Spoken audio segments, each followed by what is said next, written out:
Hello, hello, hello. Just waiting for everybody to. Hello, hello, Hello. hello. How are you? I'm okay. Ha! Who else is here? I think Mick is joining in. I think people will probably come in pretty slowly this time. Sorry. Where's your camera, Lips? I'm getting it. I'm getting it. I'm getting it. Hold on. Ah. I use it as a microphone. So right now it was set up as a microphone on a tiny little lamp. Okay, let's see. There you are. I don't know. It says that. Can you see the little squares at the top What do you mean? of everybody else, or is that just me because I'm the controller? Uh, well, there's different ways of looking at it. There's a thing at the bottom that says participants, Okay. and I think that when you click on that, yeah, I think it gives you the list. I don't Okay. remember. There was some kind of way of actually setting it up so you can see it any way you want.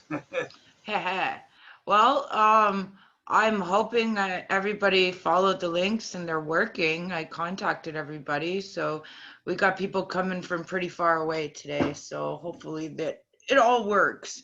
I'm not sure why it's not connecting with Meg. This is frustrating. Maybe message him and see what's happening. Yeah, I see at the bottom of the screen, there's a little wavy little line. It looks Yeah. like he's on pause or something. Yeah, well, I sent him a message.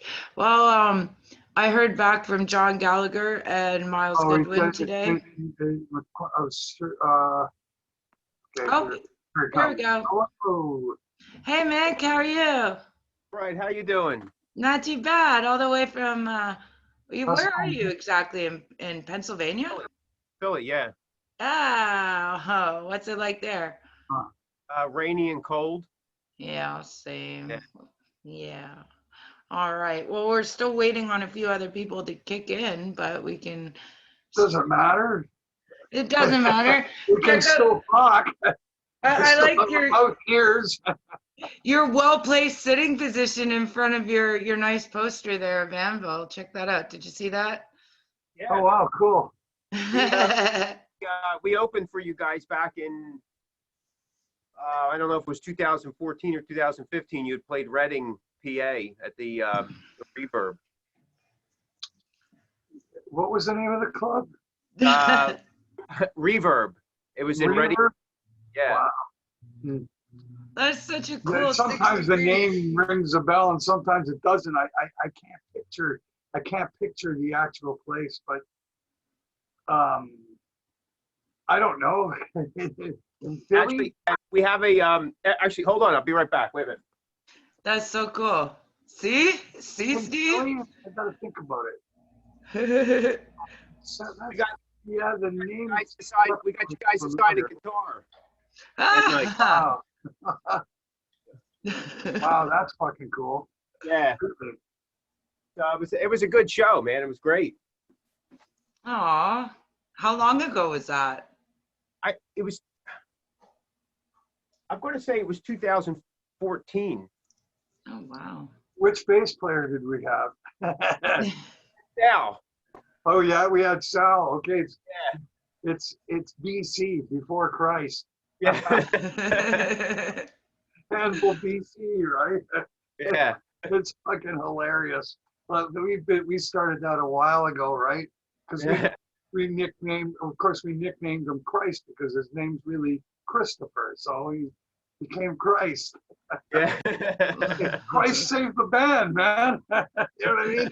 It turned into all kinds of fucking jokes, right? But on the other side, I'm laughing about it, but in a certain sense, the addition of that particular guy was the biggest difference in my whole career, really. Oh, That it actually it was it was a division, a really big division. Hmm. it's 3 parts. You know what I mean? There's Yeah, the I know. first rendition, the second rendition, and then the final one. And to me, the final one is like the best one ever. It's Oh, just wow. you found exactly what you needed to do what you wanted to do, right? That's Right. the thing. And I think that was the good thing about all the different renditions, because we were trying different things at different points in our career, right? Yeah. Makes You gotta sense. have something to fucking, I want to get to that. I gotta get to that. That's where I gotta get to. And you gotta, Right. that's what it's all about, is finding that fucking focal point and going after it and trying to capture it. It was a certain essence that we were looking for at each point when we got different members. You know, from the first rendition, we had a typical bass player that played with a pick. We had a second guitar player that didn't play anything but rhythm guitars.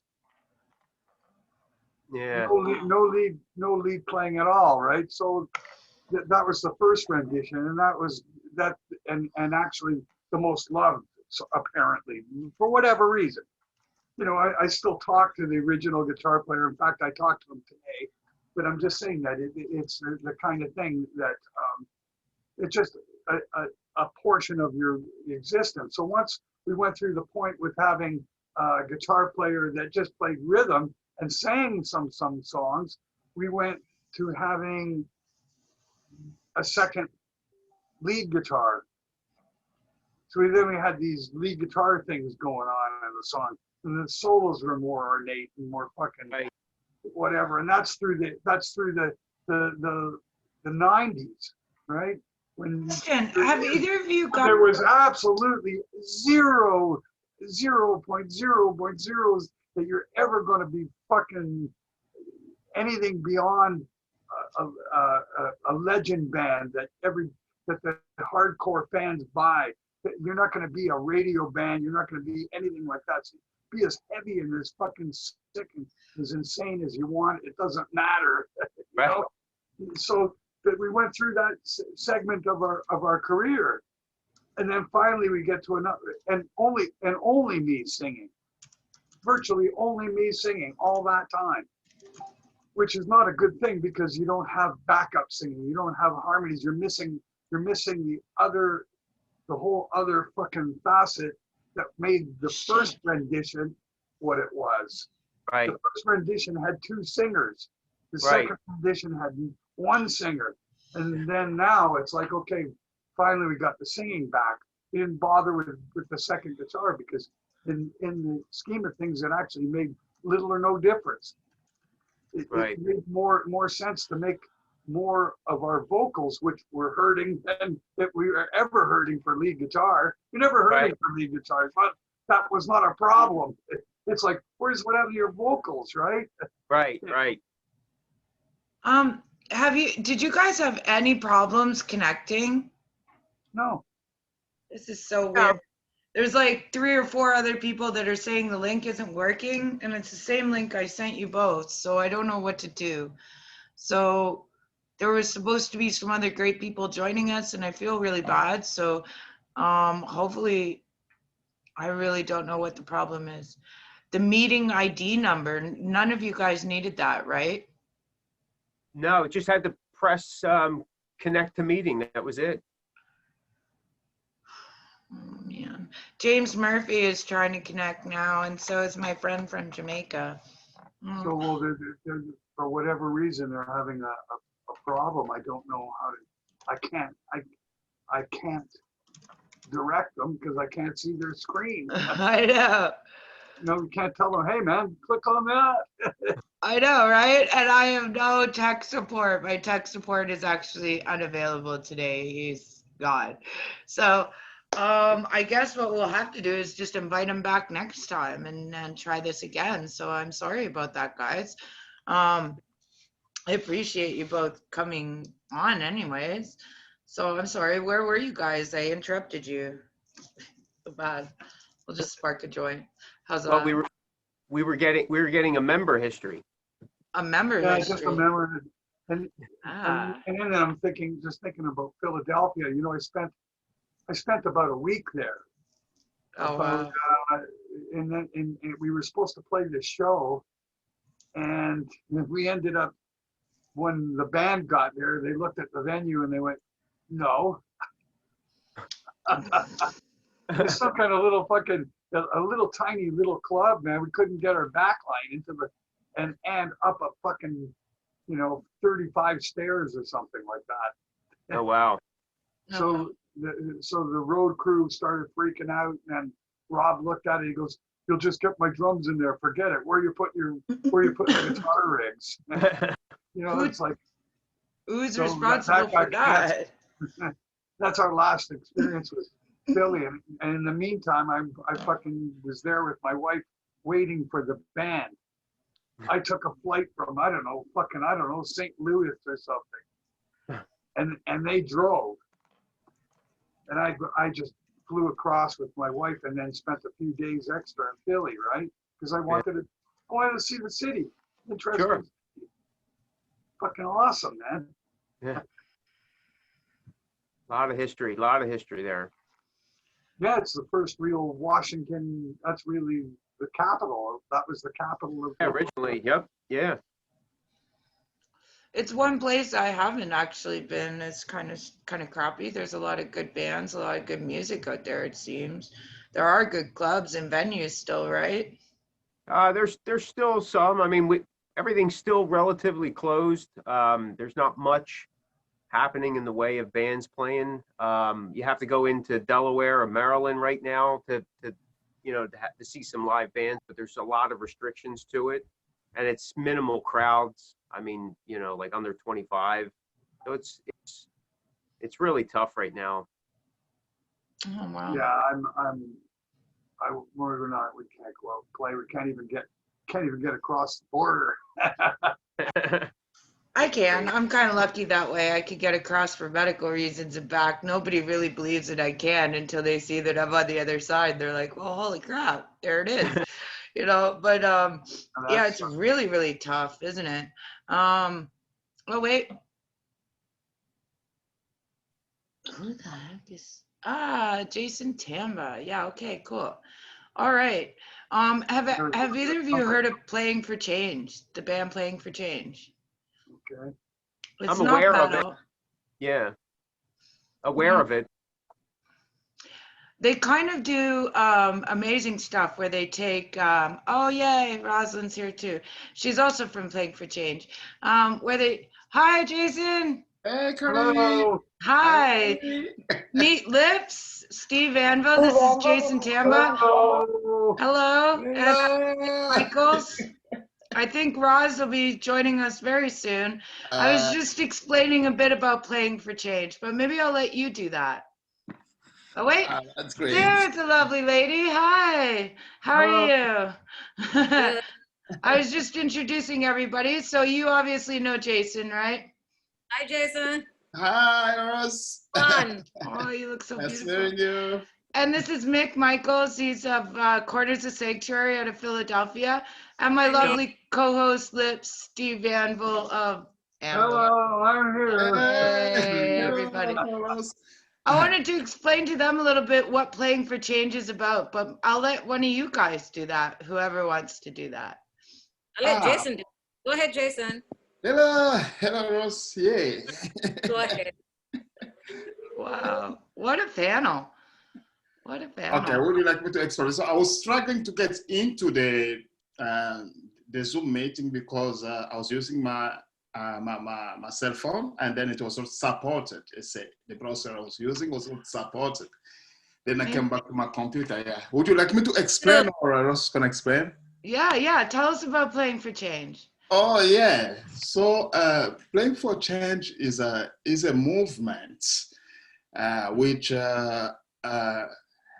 build the music schools, just to help the kids to go for free and study for free. So then what we do, we have three things in Playing for Change.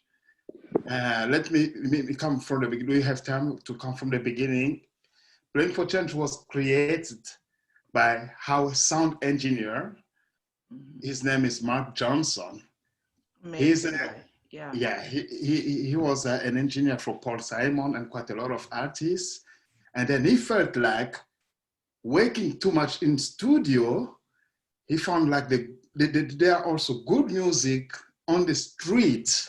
Of Every time when he course. walks on the street, he sees like, those people also are also good artists, but they don't have chance to go to the studio and be recorded. What if he just takes the studio to the people, to the streets, Yeah. and then see how this is gonna work? And then the first song, he went to the Promenade Street because he was working around here in Los Angeles. He went to the Promenade Street in Los Angeles and recorded the first guy was called street musician was called Roger Ridley. Roger Ridley. Roger Yes. Ridley. And the first song was like Playing for Change. It was Stand By Me. So Stand By Me, yes. Yeah. And Tears on My Pillow, I think, was one of the first ones. And I saw that video right when it Exactly. came out. It was Exactly. incredible. And then tough like, why not taking that song around the world? Take the song and start adding musicians around the world. And then that's how, he start adding the musician around the world, and it gives a big impact. Hello, James Murphy. Oh my gosh, another artist. Oh yay! Yay. Okay, continue. We'll say hello to him in a Yes. second. This is So incredible. When he Wow. starts that, the second time when he came to record World No More Trouble, that's how I've been found. And he came with the crew in Africa. Africa. And then in his passage in Africa, we were playing in this restaurant, and they came to eat in the restaurant. They kind of Yes. like, oh guys, you play so well. This is Yeah. our project. Can you get involved? And we got involved. We played in War No More Trouble, and then I sang in that too. And then people also liked it. From there, I got involved until today. So then we have three things in Playing for Change. We have Playing for Change has the band in which I'm Incredible. involved. Yeah. And then we have Songs Around the World. Mhm. The band tours. The band tours Right. and everything we make comes to the foundation to build the school music. And we have Songs Around the World. It's that recording one song and traveling with the song all over the world, adding the musicians from different culture. And then we have the foundation, which build music schools. Yeah, in Lille, that's Playing for Change, if I can say. So 5% of any project I do moving forward goes to Playing for Change and 5% to another charity. Thank you so much. Well, of course. So it's such a beautiful thing. And you guys have always been there, you know, to donate music, to donate time, to just call me. I mean, it's an incredible thing. You guys, Roslyn, I can't thank you. She submitted probably the best piece of music I think I've ever heard in my life for our Christmas concert coming up. It was absolutely breathtaking. Oh, I Wow. can't believe you went to all that trouble. So Oh, wow. Thank you. It was not at all. If I tell you how that came about, my friends, when you reached out to me, I was trying to figure out, you know, how am I going to do this with COVID happening and everything. Yeah. And then best friend who owns a production company, film production, he called to say if I could come on set to help him because I do makeup and stuff on film sets. So he said if I could that day to do makeup, and I was like, I actually wanted to help me to film something like real quick. So we had no rehearsals. I just called my friends that same day. I put some clothes on and that was it. And that's how it came about. wow. So, so I'm so happy it came off well. It came out amazing. One of the most beautiful things ever, honestly. And every time I've called on Playing for Change members, they've been there, whether it's just, you know, from the hospital or whatever. And it just, mwah, mwah, mwah. You know, Mick has done the same thing. He's donated an incredible performance as well. But I just want to say hi to James Murphy over there. How are you, brother? Hey, how's it going? Can you hear me? We can hear Can you hear you. All right, Finally great. made it. How you doing? Well, I'm doing good. It took me a while to figure it out. I'm not very super savvy on Zoom yet. No, I'm not super savvy either. I can't believe I put this all together, to be honest. And looking at this beautiful panel of people from all over the place, so many different, places and genres. I'm sure you know Steve Litz. Say hi. How's it going, man? Do you All right, guys man. know How you each doing? other? Oh, well, I'm an Anvil fan from way back. Well, who isn't, right? Has to be from way back. Well, I mean, I'm still an Anvil fan. Let's put it that way. But I remember buying my first Anvil records probably about 1983 or something, skipping high school in Frankfurt, Germany, and taking the U-Bahn down to the Hauptbahnhof or the Hauptwache, and walking around to little German record stores and finding, the early Anvil albums. Yo, I do think Playing for Change should do a metal mashup. Just 83, 84, 85. I was doing that. Yeah. just some great cheesy hair metal, a great song, some cover like that. Have you ever heard of Playing for Change? I have not. You have not. They're an incredible I band. We haven't. just did a great explanation on it. If you get a chance, go back and look through. They take musicians from all around the world, mostly street musicians, and do the same song at the same time. It's one of the most beautiful things you will ever see. And they've just become great friends, great supporters, and one of my charities. So great people to know. And I hope that you guys all, stay friends, meet each other, do some great stuff, and stay in touch. But do you know Mick Michaels of Corners of Sanctuary? Did you open for them as well? On your wall there? Let's see. No, I don't think so. No? No? Are you No, sure? I'm It's quite the no, wall, so though. I'm not familiar, but I'll definitely check it out. All right. Well, now that everybody knows each other, I didn't know that Mick had opened up for Steve before, so that was kind of cool just to see That's that fun. That's you always guys had fun. met. Yeah, Some it's a point. weird. I'm surprised I haven't over the years. I mean, even from my very first the very first album that I ever played on, it came out in 1990, but it was recorded in '89, and so only about 5-6 years after I bought my very first Anvil records. But in the meantime, I had moved back to the States, and I didn't really know that anybody in America knew about Anvil. I didn't. I thought it was like. They didn't really. But We talk a lot about that. when I met Chuck Schuldiner, but the year before I joined Death and made my first album with them, when I met Chuck Schuldiner, I actually went to Terry Butler, the bass player's house. Terry plays for Obituary now, but back then he was in Death, and they were on their Leprosy album, I think.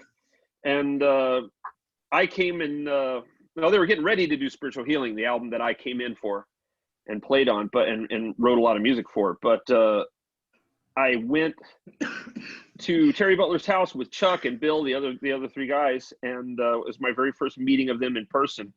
And Terry had his record collection there, and they were talking about how awesome Chuck's record collection was, and we were just talking about all the bands we liked. And it didn't take very long for Anvil to come up, and all three of us were just, like, hell yeah, these albums are awesome, Forged in Fire and all that, yeah. That's interesting that you mentioned Death, and I didn't really know much about them, but we played a show in the New York area, and I think it was on Long Island. It could have been. There's a big, huge venue, and Death was one of the bands that opened up for us, and it would have been in '87. Oh, wow. Yeah, that was 2 years before I joined the band. Yeah.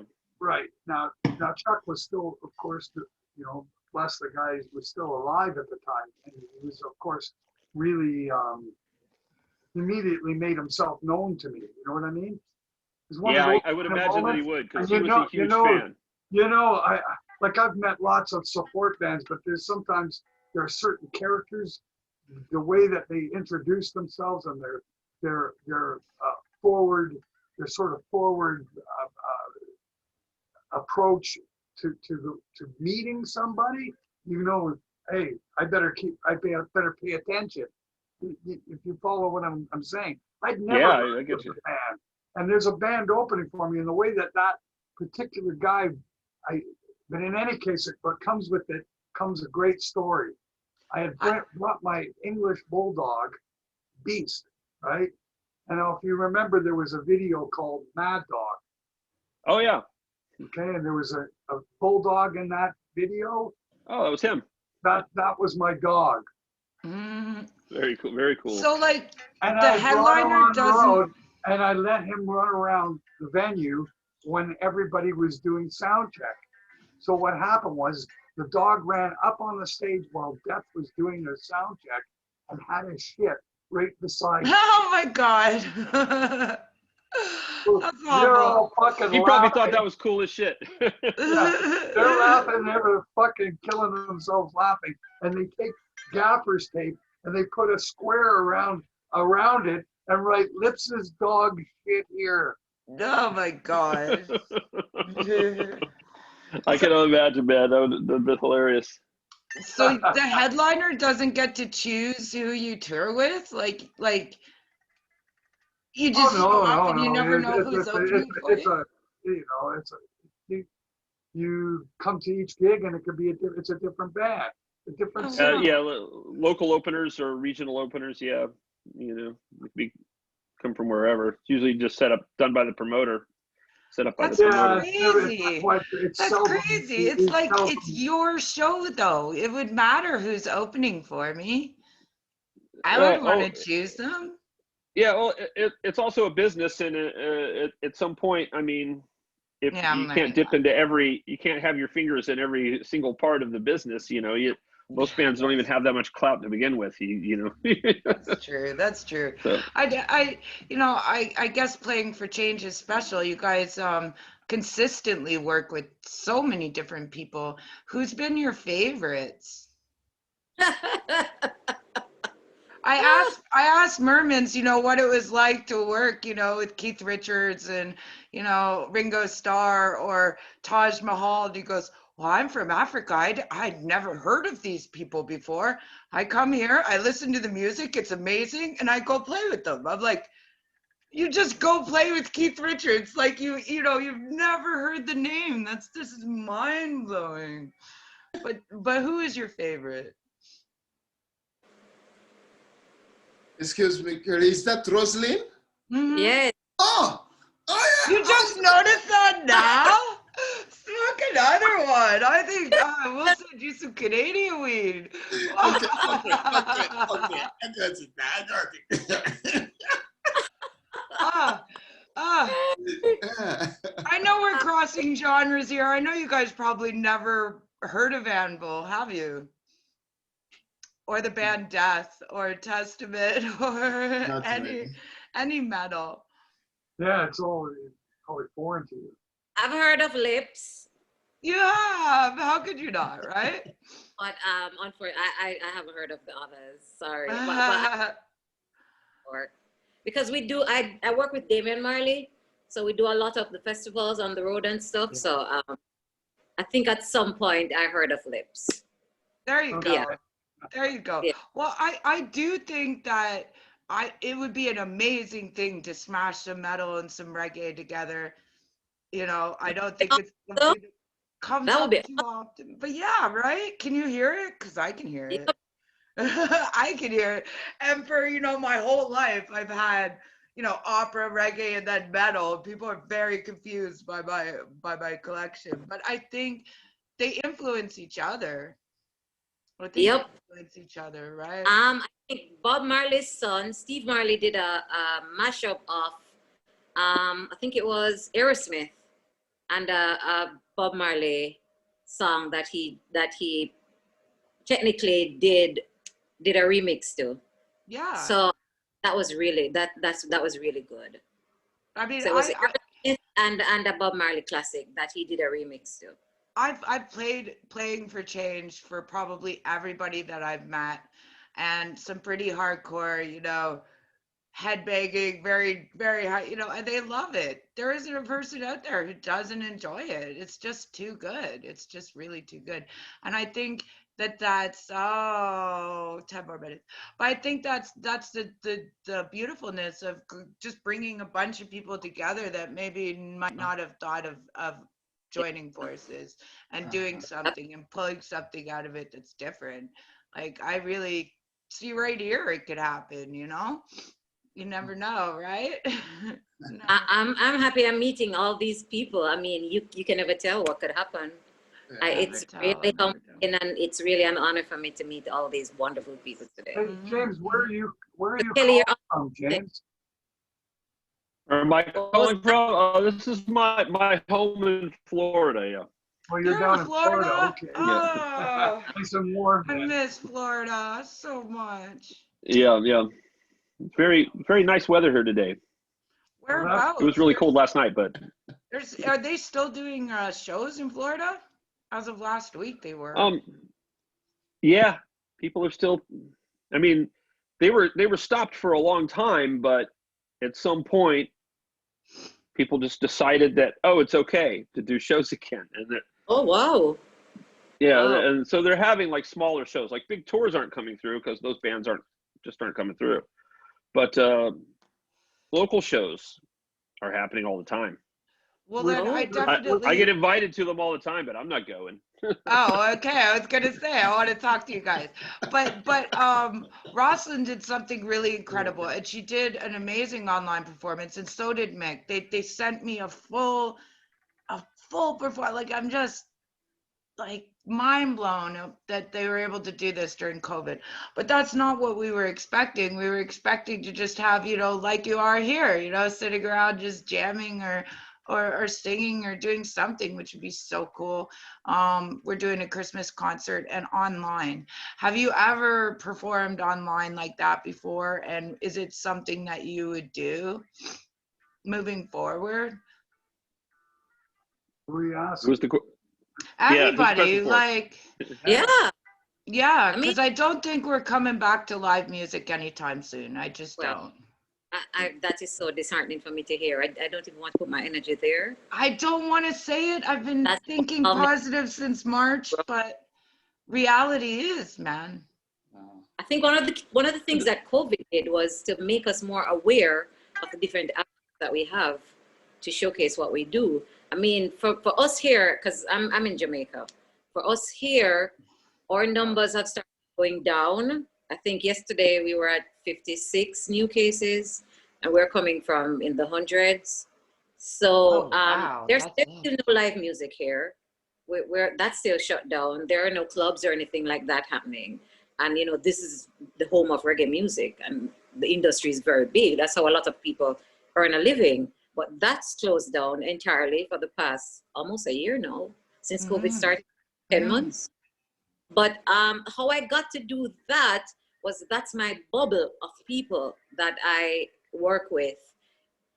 We all have to observe protocol. Those were the only people that were in the room when I was filming that thing. That's my bubble. Those are people that I'm around every day. And even then, it's still not really safe. But unfortunately, 3 of them had already had COVID and had recovered. So, yeah. But It's interesting because what I found is that when I ask a lot of people if they know anybody that had it, most people say that only somebody distant, not anybody that they actually know personally. That's usually what I find. Yeah, I've had a number of people that I know personally that have had it, and I have. She's actually used to be my aunt because it was via marriage, but she's real close to she's not very much older than me. Right. But she's in her 50s, and she's a nurse, a COVID nurse. So she's Oh wow. a friend since childhood. Was kind of my aunt. Oh, great. All right, sorry, I Yeah. had to reply. I'm getting asked by my neighbor via text to come help them with something. I'm like, yeah, I can't do that right now. But she works in a COVID ward, and she's a tough girl, tough lady. I've never really seen her cry, but I'm sure she has. But she keeps her, she's always kept her emotions in control, and this stuff has her. Just has her destroyed. She was crying her eyes out about it. She's scared, she's worn down, and she's just seen far too many people die. And what I tell you, the thing that wears on them almost as much as what they're seeing and going through all the day, all the healthcare workers, is having to deal in their own personal lives when they are out and about away from the hospital, having to deal with people who think it's all a hoax and that it isn't real. I'll That's- bet. And Oh, it just fuck. it No crushes them. kidding. It just they don't even know how to handle that. I don't even know what to think about it. Her hospital has like 3, if not 4 by now, because they were talking about getting another one. She said, cooler, like big trailers, cooled trailers, Wow. like on generators out in a side parking lot to hold bodies Wow. because their morgues are full. I have a friend who thinks she might have it and still doesn't even think it's a real thing. She's still like, she's probably like, she's got a fever and everything, and she still does not believe it's real. To the extent that we have the luxury to even have, for there to be people who are out there denying it, is a testament to how good of a job our healthcare workers are doing, despite the attempts of a whole lot of our politicians to scuttle their efforts. And, they just don't even know how good they have it. You have it so good that you don't know anybody personally that's had it, and you can sit there and talk that crap online or whatever, and Right. Yeah. that's just a testament to what a great job our healthcare workers are doing, and that the efforts to educate people are doing, to some, but it's still, I mean, in the United States, I realize obviously not everyone here is from the United States. But in the United States, we have something like 2% of the population of the world. Yeah. We have something like 20% of the COVID cases. So Yeah. how well are we really doing? We got over 200,000 dead, I've talked to people that believe that that's a lie. And I think those people should be taken on organized tours to the Yeah. coolers outside of hospitals where they have the bodies stacked up like cordwood. I couldn't agree more. Agree more, Yeah. honestly. Yeah. I know people who I are, don't understand the idea or how people can believe that something of this size that takes the whole world and changes the whole world could be fake. Yeah. Where the hell what rock are you living under? How stupid Yeah. could you be to think Science that denial is a plague. Is a plague almost as bad as COVID, as any other plague on human society. Science denial is just rampant, and unfortunately, it's being encouraged by lots of people online. There's not a lot of pushback against it, except when you do, you run right up against resistance. let those people drink their bleach and just fall away. We'll be less in numbers. But what about the vaccine? What about the vaccine? People saying that it's filled with nanoprobes and stuff like that, so that they can fucking control you and turn you into a robot. I could not. If they could do that, the technology existed to do that, they wouldn't need to fake a plague to get it into all of us. There's too many things that we willingly imbibe into our bodies voraciously, and they could just Water, put it in that, anything, food, and you know what? Let them do just put it, in our- because put it in I'll our find hot some dog and tech. beer But that's supply, common sense. Hey, that's let 'em common do it. sense, man. Of course. Yeah, Let 'em do exactly. That doesn't count. I say let them put the it comes down nanoprobes to- in. I'll find a hacker to hack them, and I'll tweak it to my own workings. You know what I mean? I'll just be a super cyborg. You know what I mean? Yeah. The idea that of just a I, healthy I, body that's a machine and not a body with my I'm brain. interested in Great idea. the opinions, the panelists from, and I'm sorry I don't remember the names yet, but I know we have a panelist from Africa and a panelist from Jamaica, Yeah. right?